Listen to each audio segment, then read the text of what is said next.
Olá, nosso trabalho versa sobre fronteiras da antropologia, orientalismo jurídico e conflitos civilizacionais. Adentramos agora no orientalismo. Para isso, tomamos como ponto de partida o livro Orientalismo do autor palestino Edward Said. O orientalismo é parte da estratégia e prática colonial, podendo ser sintetizado como um discurso para o domínio, introduzido para a universalização de um modelo de controle territorial e populacional aplicado da Europa para o Oriente Médio. É uma forma particular de discurso em que o colonizador se autorrepresenta como civilizado e representa o outro como seu extremo oposto, isto é, a barbárie. O discurso orientalista foi então colocado à disposição das administrações imperialistas da Europa para controlar e ordenar o Oriente Médio. O orientalismo, como saber acadêmico, retido nas mãos da intelectualidade europeia, acrescentou um poder moral ao poder militar e à superioridade religiosa. O orientalista colonizador sabe sobre o outro. Através do orientalismo, é possível identificar percepções e representações comuns do Oriente produzidas pelos colonizadores, um mecanismo para assegurar e justificar a prevalência da superioridade colonial e inferioridade do colonizado. É importante mencionar que Said define o orientalismo sob três distinções. Em primeiro lugar, o orientalismo aparece como um sujeito de estudo acadêmico. As línguas orientais foram exaustivamente estudadas pelos filósofos no século XIX. O segundo tipo de orientalismo refere-se a uma atitude que opõe o orientalismo ao Ocidente, o Oriente ao Ocidente. Em terceiro lugar, a afirmação do estudo ocidental, o Oriente é visto, moldado e definido pelo discurso ocidental. Passando adiante, veremos as características, consequências e desdobramentos do orientalismo, pois uma está intimamente relacionadas. Imperialismo e colonialismo. Uma das primeiras características é o imperialismo e colonialismo. Said, para fundamentar essa característica, utiliza de Michael Foucault analisando como princípio o discurso colonial. O discurso colonial transmite as relações de poder. Ele cria a hierarquização dos sujeitos e também a sua dominação. Ele pode ocorrer tanto por meio da sua narrativa e violência linguística, tanto por coação física. Esse discurso tem como consequência a desumanização e interiorização do outro. O outro aqui é visto como um não ser, como uma negação de valores do colonizador, o mal absoluto como civilizado. Um exemplo desse discurso foi a conquista do Egito por Napoleão Bonaparte, pois tudo o que ele sabia sobre o Oriente vinha de livros escritos na perspectiva de outros povos, mostrando assim que o Oriente era apresentado como algo que deveria ser encontrado e tratado, exatamente pelo discurso que ele teve acesso. Hegemonia. Na segunda característica, Said usa como uma fundamentação o conceito de hegemonia cultural de Antônio Gassi. Esse termo está fortemente ligado ao discurso colonial, pois ele orienta que a hegemonia sofre influências de ideias e ideologias do grupo dominante, sendo, portanto, aceitas como naturais por ambos os grupos. Um dos mais notáveis efeitos dessa hegemonia é o de confirmar a superioridade ocidental, aos olhos tanto dos orientais quanto dos ocidentais, em áreas como leis, tecnologia, ciência e arte. Said discute também o que ele chama atitude textual, através do qual o Oriente é visto na sua generalidade. Estamos perante o hábito de observar e experienciar um país ou cultura baseados no que previamente lemos, em livros, guias, livros de viagens, etc. Consequentemente, as nossas expectativas serão confirmadas ou frustradas, conforme as noções adquiridas através do texto lido. Um exemplo dessa hegemonia é o modo que vemos o Oriente, de acordo com o que vemos sobre o olhar de intelectuais. Said exemplifica em diversas obras orientalistas, desde a literatura medieval, que demonizava o Islã, e mais fortemente as obras de vários intelectuais do século XVIII. Peritos que criavam o imaginário e legitimavam um discurso de poder para os outros europeus, levado ao extremo com o que Said aponta da realização máxima do orientalismo moderno, a conquista do Egito por Napoleão, que eles elaboram e perpetuam a hegemonia. Oriente versus Ocidente.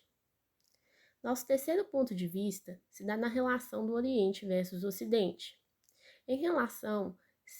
Essa relação se dá sobre o pressuposto de nós versus eles, do incivilizado versus o civilizado. Muito ligado também às condições de alteridade, etnocentrismo e transculturação desses mundos. Explicando de uma forma concisa, esse pensamento se dá ainda na lógica eurocêntrica. Essa lógica se baseia nas sociedades ocidentais atuais, isto é, valores, culturas e práticas de origem europeia são consideradas superiores aos de outros povos. Essa noção de superioridade tem íntima dependência com o etnocentrismo, em que o outro, por ser diferente, autoridade, pertencer a grupos étnicos, ideológicos e culturais diferentes dos padrões ocidentais, é inferiorizado, subjugado, racializado, reduzido e estereotipado. Temos como exemplo foram os atentados ao World Trade Center, que alimentaram os preconceitos contra árabes e islâmicos no mundo ocidental de forma indiscriminada, justificando inclusive a guerra contra o Afeganistão e criando uma situação favorável à posterior invasão do Iraque. Na prática, o orientalismo trabalhou de forma a associar o Oriente, o Islã e os árabes à violência, à falta de liberdade, à opressão, à inveja do progresso ocidental e à obscuridade, classificando a cultura árabo-islâmica como hierarquicamente inferior à ocidental europeia, justificando a dominação, o imperialismo e a intervenção ocidental no Oriente. Mídia, globalização e padronização da cultura. Como próximo tópico, temos a mídia e a globalização como precursoras dessa problemática. A globalização, que surge com a mundialização do sistema capitalista, implantada pelo Ocidente, objetiva unir o mundo em uma padronização de culturas, medidas econômicas e políticas, mas ao contrário do que se esperava, também trouxe consigo a segregação. Nesse esteito, é possível vermos no noticiário contemporâneo o Oriente Médio sendo retratado como uma região subdesenvolvida, dominada por práticas antiquadas e opressivas. Esta visão sobre o oriental também faz parte de um discurso desenvolvido ao longo dos séculos por filósofos, escritores e políticos da sociedade ocidental, que criaram um método, uma forma ocidental legitimada a tratar do Oriente. A partir disto, essa visão estereotipada do Oriente adquire na sociedade ocidental o valor de realidade e o oriental perde o direito de fala, ainda quando é ele o assunto abordado. O soft power é um exemplo dessa influência midiática.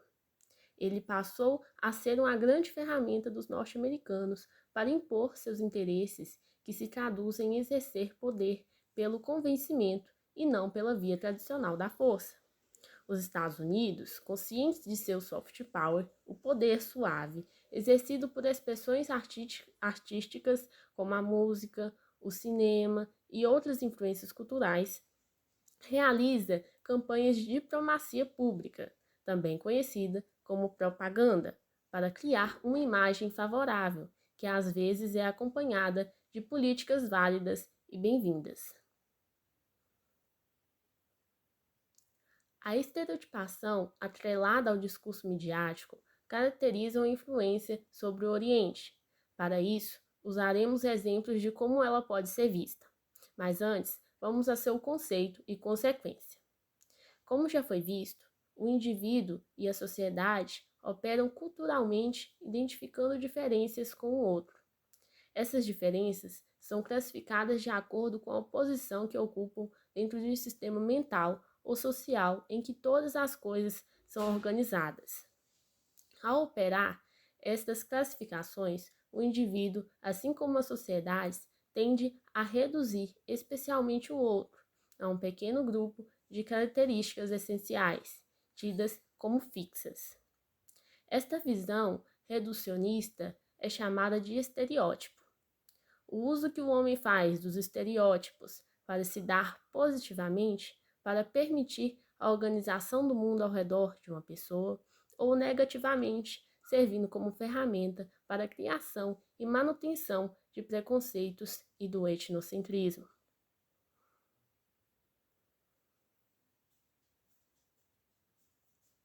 No filme 300, por exemplo, Xerxes foi representado como um gigante libidinoso, cercado de seres infernais. A única virtude do personagem de Frank Miller é faltar-lhe todos os atributos dos gregos comandados por Leonidas: humanidade, honra, virilidade e coragem. O filme é uma representação de outra representação, ou seja, uma versão distorcida da história do episódio da Segunda Guerra Médica, que, como todos sabem, chegou a nós através da narrativa de um grego, não por um persa. O filme 300 é sedutor e tem efeitos especiais magníficos. É, portanto, um típico exemplo de como a tecnologia também tem sido utilizado para preservar o cânone orientalista. Podemos citar também a novela O Clone, exibida pela Rede Globo. O mundo árabe-islâmico aparece através da mistura de diversas características orientais, consideradas exóticas e que causam estranhamento na sociedade ocidental. A origem das personagens islâmicas da trama, por exemplo, é o Marrocos. Ainda assim, as mulheres fazem dança do ventre, prática que não é comum no país. Além disso, a novela dá grande ênfase à poligamia, quando esta é uma prática em desuso entre a maior parte dos islâmicos. Estes enganos contribuem para a visão de que as diversas culturas árabes e islâmicas são iguais entre si, caracterizadas pelos estereótipos ocidentais do Oriente. É muito comum a mídia perpetuar estereótipos. Além do mais, o Oriente é sempre de acordo com o que o Ocidente idealiza sobre ele para os telespectadores, padronizando sua cultura e, consequentemente, retraindo sua identidade ética. Por fim, a ocidentalização é uma das grandes características predominantes no Oriente. Ocidentalização. Ocidentalização é a ação de tornar ocidental. O processo em que as culturas de outras partes do mundo assimilam ou são obrigados a assimilar a cultura do Ocidente é parte do significado deste conceito. Normalmente, ele acusa uma mudança de padrões culturais, que envolve novas formas de vestir, de se relacionar, de se comunicar, que negam a cultura local ou que criam novas culturas, inspirando-se na cultura ocidental. Ele indica, principalmente, que ao se ocidentalizar essas novas culturas, extinguem ou colocam um processo de extinção na sua cultura tradicional. E como se dá essa ocidentalização? As músicas pop comerciais de países como Coreia do Sul, K-pop, Japão, J-pop e China, C-pop, por exemplo, se assemelham em ritmo, estilo e temática, como a da norte-americana, por causa da vontade de imitar o arquétipo de música internacional. Usam expressões em inglês e os grupos musicais se assemelham a boy e girls bands, grupos de jovens que cantam e dançam coreografias ensaiadas. Há também os cosméticos, que alteram a aparência típica asiática, como lentes de contato e pregas para pálpebras, que aumentam os olhos. artefatos que aumentam temporariamente o tamanho dos lábios, clareadores de pele e roupas íntimas com enchimento. Muitos recorrem a cirurgias plásticas para realizar tais mudanças de forma permanente. Os animes e mangás também é um percurso que ressalta uma ocidentalização, uma vez que seus personagens são carregados de características europeias. Cabe destacar que uma das principais consequências do orientalismo, e que reforça os exemplos já dados, é definitivamente os conflitos contemporâneos, mas falarei sobre ele brevemente. Agora, entraremos no campo do orientalismo jurídico de fato. Para isso, analisaremos o direito islâmico. O direito muçulmano é um instituto religião. Não cabe falar sobre ele sem estudar religião. Todavia, não se deve confundir direito muçulmano com o direito positivado laico, uma vez que há estados em que sistemas convivem um com o outro e há estados que não, adotando o sistema de direito autônomo. O direito islâmico não incorpora valores universais e nem tem o Estado a fonte da ordem legal, pois se assenta na continuidade da tradição. O conjunto que se costuma chamar de direito islâmico deriva de dois institutos da religião, a Sharia e a Fiqh. A Sharia diz respeito à normatividade revelada ou lei revelada, ou seja, tudo aquilo que o muçulmano deve seguir ao longo de sua vida em relação a Deus. O Fiqh compreende o direito sagrado, deduzido pelos juristas muçulmanos a partir dos preceitos da Sharia. São as soluções propostas para se viver em obediência e obediência Sharia. Ela tem como objeto a especificação das normas jurídicas, sociais e culturais, contidas na Sharia, cuja vocação a reger todos os domínios da atividade humana. E quais são as fontes do direito islâmico? Pois bem, a Sharia possui 4 fontes. A primeira e mais importante delas é o próprio Corão. Ele é um livro que confirma, mas, no entanto, abroga as leis divinas que os precederam, diz que ele é a lei que jamais terá rogada e durará até o dia do julgamento. A segunda, as sunas. Ela é o conjunto dos atos, comportamentos e palavras de Maomé, relatadas pelos seus discípulos escritos como base do Hadith. Um discurso geralmente curto, transmitido oralmente, reportando o fato ocorrido. A terceira fonte significa apenas o acordo unânime da comunidade muçulmana, fonte dogmática da Fiqh, única interpretação possível do Corão e da Sunna. A quarta e última fonte consiste basicamente em deduzir a norma aplicável, caso derivado a partir de um princípio explicativo encontrado no caso de origem. Características da jurisdição e preceitos do sistema islâmico. Sua jurisdição se dá pelo quanta, dispensa formalismos, a presença de 2 testemunhas, comparecimento do juízo espontâneo, oralidade atinge a petição inicial, conciliação estimulada, imparcialidade no processo, ônus da prova produzida através de testemunhas, prova documental, prova pericial inexistente, prazo para contestação, presunção do melhor direito, favorecendo o favor do demandado, sentença oral. Decisão pode ser informada pelo próprio juiz. Princípio de autoridade de modificar o julgamento de quad. Não existe coisa julgada, quant, juiz que julga segundo a Sharia. Já se perguntaram como se dá a relação do direito e religião? Bem, o professor Shaft Shebata explica essa relação. Para o autor, a ciência do direito islâmico é mais antiga que a teologia, a filosofia islâmica enquanto ciência. E tal conclusão se deu por terem os teólogos, nos primórdios do Islã, tomando o conceito de fontes como fundamentos do direito, em virtude de uma preponderância histórica da corrente dos teológicos ortodoxos, para quem o temporal não se deve apartar do espiritual. Configurou-se uma confusão total entre o direito e religião.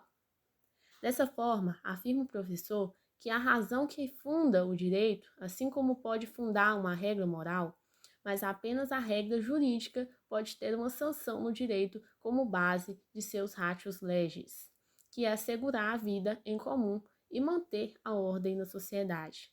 É assim que um ato pode ser interdito religioso sem constituir ilícito perante o juiz, como, por exemplo, uma venda realizada na sexta-feira no momento da chamada para orientação proibida ao cliente da religião, mas totalmente válida para o direito. Shebata prossegue sua argumentação dizendo que, a partir da análise dos escritos dos jurídico-consultores muçulmanos, a distinção entre direito e religião se desenha claramente e que o caráter sagrado de algumas precisões inseridas no sistema jurídico muçulmano não afeta a sua estrutura laica. Enfim, o pensamento do autor, os institutos não deveriam se confundir, visto que o direito, apesar de buscar suas fontes na religião, foi criado e desenvolvido, ao menos inicialmente, como ciência autônoma. Como já havia mencionado, a principal consequência do orientalismo é o conflito. Um exemplo contemporâneo é o caso de Masha Amini, uma mulher curda de 22 anos. Foi presa pela patrulha orientação do Irã por não usar o hijab corretamente. Morreu enquanto ainda estava sob a custódia da polícia. A morte de Amini ilustrou a violência sistemática da polícia e destacou particularmente a brutalidade do regime em relação às mulheres e minorias. Ela era curda, membro de um dos grupos étnicos minoritários mais oprimidos do Irã. Após sua imagem em coma ser transmitida e sua morte confirmada, foi desencadeada uma série de protestos como o hijab obrigatório e denunciando o líder supremo do Irã, o Ayatollah Khamenei. Protestos. O grupo se instalou como o 12th Revolution Street. Um dos seus momentos mais icônicos foi a queima do hijab por diversas mulheres, mostrando sua resistência ao poder intitulado. O movimento verde foi um dos primeiros levantes de mulheres por mudanças à repressão iraniana. Seu lema é Mulher, Vida e Liberdade. Suas demandas principais é a dignidade e liberdade. Com o passar dos anos, esse movimento vem ganhando cada vez mais força de homens, minorias políticas e étnicas de outros grupos desprivilegiados.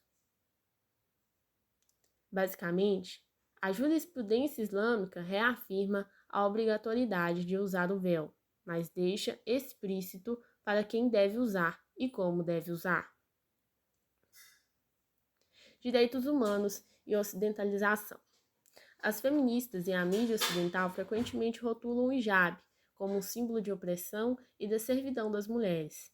Essa perspectiva sexista reflete a influência das feministas ocidentais, que inconsistentemente reagem ao conceito judaico-cristão do véu, o símbolo da submissão da mulher ao seu marido.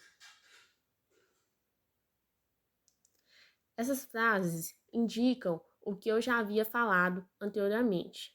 O islamismo é sempre conectado à religião.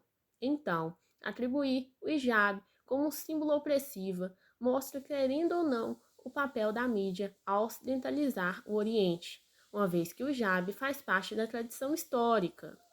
O artigo 18 da Declaração Universal dos Direitos Humanos verbes: todo homem tem direito à liberdade de pensamento, consciência e religião. Esse direito inclui a liberdade de mudar de religião ou crença e a liberdade de manifestar essa religião ou crença pelo ensino, pela prática, pelo culto e pela observância, isolada ou coletivamente, em público ou em particular. Essa ideia de associar o véu a um elemento repressivo vai contra até mesmo aos preceitos dos direitos humanos. Críticas e reflexões. O nível incipiente de conhecimento sobre o tema torna ainda muito difícil aprendê-las precisamente, a não ser de modo especulativo. O pluralismo jurídico caracteriza o direito islâmico e discute quais são as implicações teóricas que podem ser plausivelmente extraídas a partir dessa aproximação, sobretudo da compreensão que os juristas muçulmanos desenvolveram a respeito da interpretação de suas fontes. Para alcançar esse objetivo, o estudo da ordem normativa islâmica como um fenômeno propriamente jurídico, desenvolvido por estudiosos por meio da interpretação das fontes do direito, que são o Corão, as tradições do profeta, o consenso dos estudiosos e a analogia. O resultado desse processo é a Sharia, que é o conjunto de regras religiosas, morais e jurídicas que eles estão obrigados a seguir. A forma como as escolas arcaicas do direito, que se dividiam entre os adeptos da interpretação pessoal e os adeptos das tradições, transformaram-se nas escolas jurídicas e consolidaram em torno de 4 correntes do pensamento, representadas pelos anitas, maliquitas, xaitas e ambalitas. Essa abordagem permite esclarecer por que razão e em que medida faz sentido dizer que o direito islâmico é caracterizado pelo pluralismo jurídico. O estudo do direito islâmico cria um campo novo para a pesquisa jurídica, apontando, entre outros caminhos, a necessidade de enfrentar o problema da interpretação jurídica a partir de uma perspectiva histórica. Olá, nosso trabalho versa sobre fronteiras da antropologia, orientalismo jurídico e conflitos civilizacionais. Adentramos agora no orientalismo.